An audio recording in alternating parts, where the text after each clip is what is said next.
We have here verse 8 of the 15th chapter of the Gospel of John. Jesus has just made this extraordinary promise to his disciples that if they ask anything according to his will, really according to the word that is abiding within them, that that thing will be done. And of course it sort of opens the gates, I suppose, to them and their imagination. It would eventually, as to all that these would be able to accomplish. And Jesus seems to be adding now a little bit of a clarifying remark on top of what he's already said. And so we have in preposition takes the dative. Here's the neuter dative singular demonstrative pronoun. Tuto means this, so in this. And presumably it's referring to what has just been said in this, namely the fact that they will be able to make requests, and that these requests will be realized as they are going and performing the work that Christ has called them to do. So in this, edoxasthe, from doxazo, I glorify. This is the third person singular. Aorist passive indicative. So in this, it will be glorified would be the idea. Only it's the not the future, but the aorist. So literally would be it was glorified, referring of course to the Father here, ho pater mu, the Father of me, was glorified.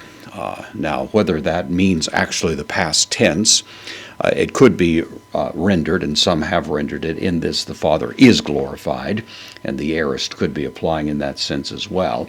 But one way or another, it's going back presumably to the promise that Jesus has given. So in this, my Father, ho pater mu, was or is glorified. And the object of that fact of the Father being glorified leads to this purpose clause, hina, which is a conjunction, takes the subjunctive, which we have here.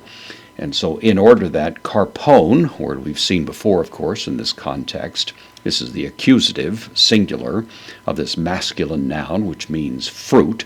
In order that fruit, and then the adjective polun, which agrees with carpone, so it's the masculine accusative singular.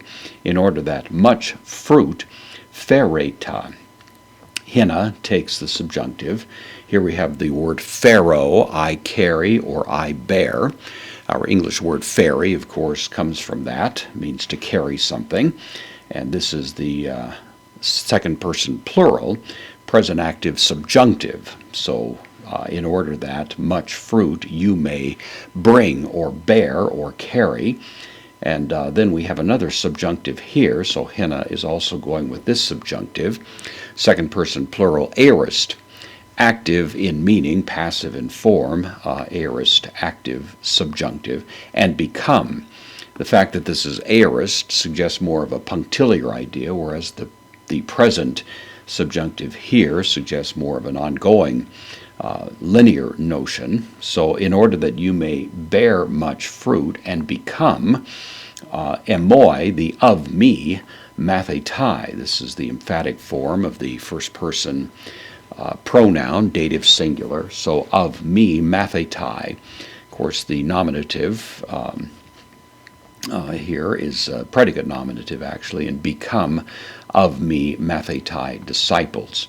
So in this, that is in the fact that you will be able to make these requests and they will be granted to you, the Father is glorified, and in that, of course, it's going to lead to you bearing much fruit and increasingly becoming my disciples. It's a command that was given originally to the disciples, but of course I think any Christian who reads these can also see that there is a sense in which it applies to every person who is seeking to honor and follow Christ, and that the same principle that applied to those 12 disciples, 11 at that moment, of course, would also apply to any follower of Christ at any time in history.